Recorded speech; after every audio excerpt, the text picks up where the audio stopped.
Good evening and welcome to Rory Talks Football, your daily Arsenal updates, news, reactions and opinions. If you're new here, please do subscribe. Bottom right-hand corner, we're trying to get to 1,000 subscribers. It's been an amazing week of growth. We're up to 700 and something already, which is crazy.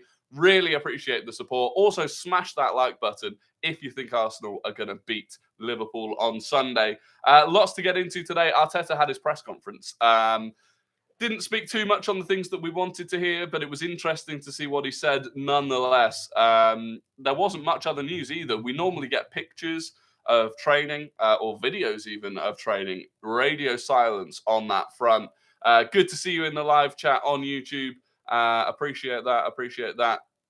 But look, let's get into it. There's lots of Arteta questions to get through.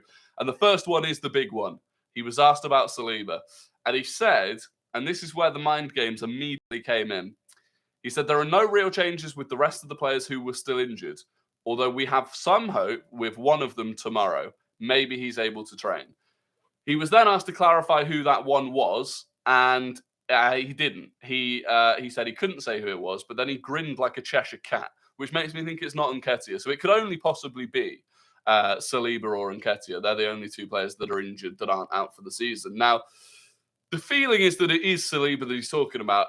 If it was Nketiah, he'd probably have just said it was Nketiah anyway. But also, I think Nketiah is not that close to being back yet. So, look, maybe it's mind games and Saliba isn't actually going to train tomorrow and he's just trying to put it in Klopp's head that Saliba might be available.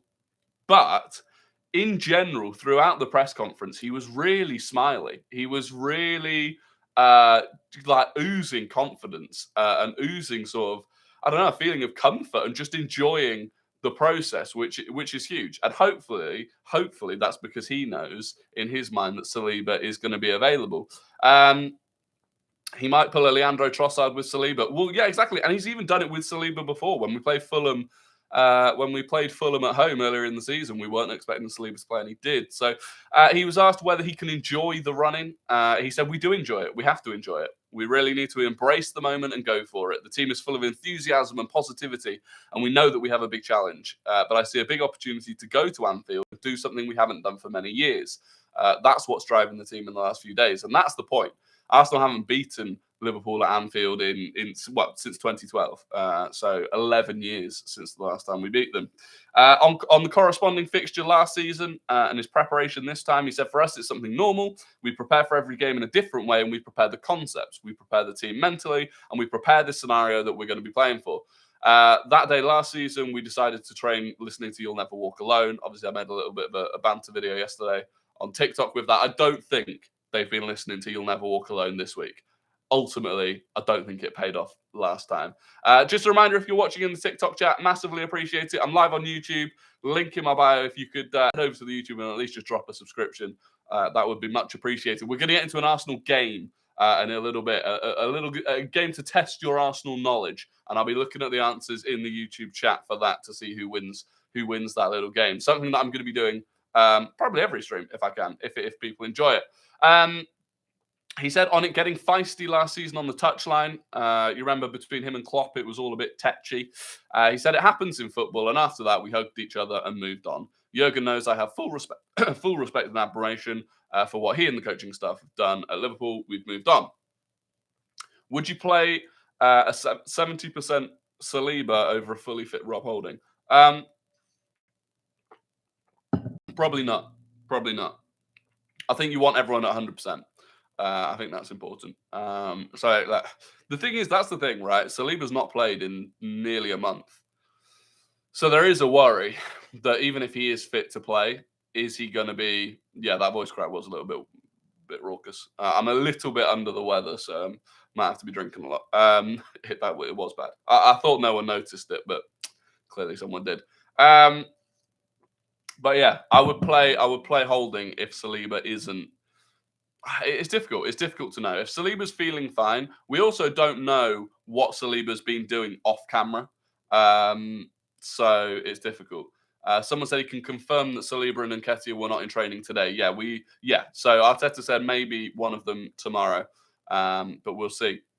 What shirt is it? This is FC Sarajevo from Bosnia and Herzegovina.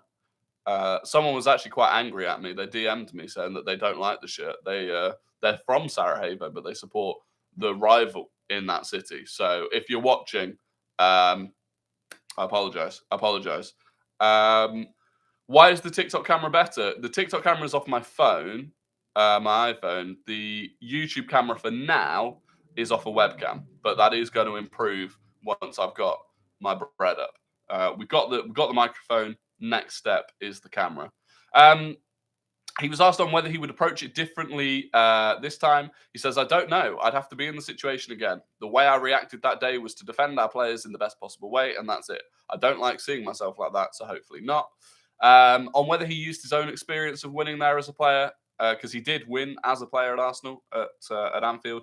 He said, we've been to a few grounds where we haven't won in 17, 18 and 22 years, and we've managed to do that. So he's referencing the fact that this whole we haven't won at Anfield since 2012, so it's going to be impossible. We've beaten more historical records than that already this season, and he said we've managed to do it. We're capable of winning at Anfield. We know we're going to have to be at our very best to win the game, and certainly better than we were this time last year, especially in the second half when we just opened up and allowed Liverpool to have space in a really comfortable way.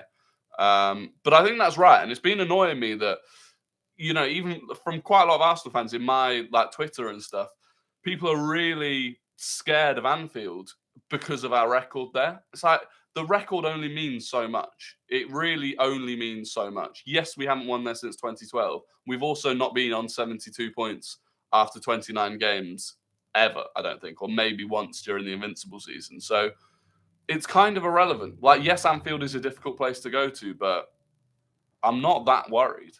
Yeah, exactly. We won at the Lane and we hadn't won there for 9 years. So I'm not that worried about it. On how surprised Arteta was with Liverpool's season, he says he's got more admiration because it shows the difficulty of being at the top and transforming a football club, their identity, their beliefs, and their competitive capacity for the last 6 or 7 years. It shows how difficult it is to maintain and sustain that level. We all have difficult moments, but especially with what they've done at the club, I think it's something remarkable. So very nice the way he spoke about Liverpool there. He was asked about what he took from Liverpool beating United 7-0 at Anfield a few weeks ago. He said they've played games when you look from a broad perspective at those games in the league, they are the best. There are things that are costing them points for sure, but at home, using a different kind of team, we know how it is to play there. We've prepared for that, expecting the best possible Liverpool and us being at the best we can be. And with that, we're going to have a chance of winning the game. Would you rather us watch on... I'd rather you watched on YouTube, only because I'm trying to get the YouTube up. But look, whatever you prefer to do. If you could just go to the YouTube and subscribe, that means a lot anyway. Obviously, after the stream as well, it doesn't stay up on TikTok, whereas it stays up as a YouTube video. So if you join the stream late or whatever, you can watch the full video back on YouTube, which is actually what helps me get the watch time up, which is what I really need to do. But much appreciated. Look, whatever support you can show is just greatly appreciated. On Leandro Trossard scoring a hat-trick at Anfield this season, he said it's great to have a player that has experience of something really nice and positive from that stadium. He was a crucial player on that day. It was a beautiful game to watch, and that's what we need. Players with a lot of belief on the pitch that we can go there and win it. And it'll be interesting to see whether he does play Leandro Trossard. A lot of people are saying that he scored a hat-trick this season, and so therefore he should start. I disagree personally, but look, it's not a bad option. It's not a bad option to have off the bench at all. Do I think Haaland will play? Yeah, I think Haaland's back and fine now. I think, yeah. On why it's so hard to play at Anfield, he said they're a great team managed by a top manager, and they create an incredible atmosphere that makes it really difficult for us, for any opponent, as it is when you come to the Emirates. It's very, very difficult. So we know that, and the opportunity is ahead of us there on Sunday to do something that we have done in the last 2 or 3 years, to win at places that the team hasn't done for many years. So look, again, he is confident that we can go there and win, and that's what I like to see. JF Knows Ball is literally a younger you. Yeah, I have seen that kid. Fair play to him. He's putting out some decent content. On what he's changed for Granit Xhaka this season in front of goal, he said mentality, feeling capable of doing it and understanding the way that he needs to be positioned in the right moments. training and being inside every single day and being in every day, willing to improve and support the team in the area. Blah, blah, blah, blah. A bit boring. On Ben White, he said he's extremely happy with him, being really consistent. On the under-18s, reaching the FA Youth Cup final, and the women's team reaching the Champions League semi-final. He said it's great for the club. That's what we want. By the way, shout out to Leah Williamson and the England team last night, winning finalissima. Leah Williamson captaining it. Absolute babe. On Bukayo Saka being over his illness, he said yes, he is. So Bukayo Saka is 100% fit, healthy, and ready to tear up Liverpool, which is what we absolutely love to see. He was asked whether Klopp is an inspiration, and he said, for sure, coming from abroad the way he did, yada, yada, yada. On if winning there will prove how Arsenal have improved, he said yes. On whether he prefers playing after Man City, he said that helps, but it doesn't matter, honestly, to focus on what we're doing.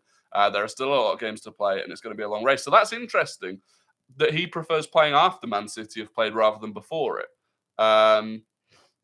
I don't know if I would prefer playing after Man City have played. It depends on their performance and their result, I suppose. The R9 cut is what Jonathan Morley will be getting if Arsenal beat Liverpool. He's going to get an R9 cut and wear an Arsenal t-shirt, it's going to be beautiful. It's going to be beautiful. He was asked if he could have the same longevity as Klopp. He said, I think in a club like this, you have to earn the right to do that. He absolutely earned that right with the way that he's transformed the club, and especially with the performances and results they've had. And then he was asked about some motivation, a bit boring. He said, so he was asked specifically how difficult it will be to leave out one of the forwards this weekend, because we know that one of, most likely, Trossard, Jesus, and Martinelli is going to be benched. And he said it depends on the moment and what we want to do and the quality we're seeking and the relationships that we want on certain days. Then obviously you have five changes, so you have the ability to change the game with those players, which is great for us. It's much better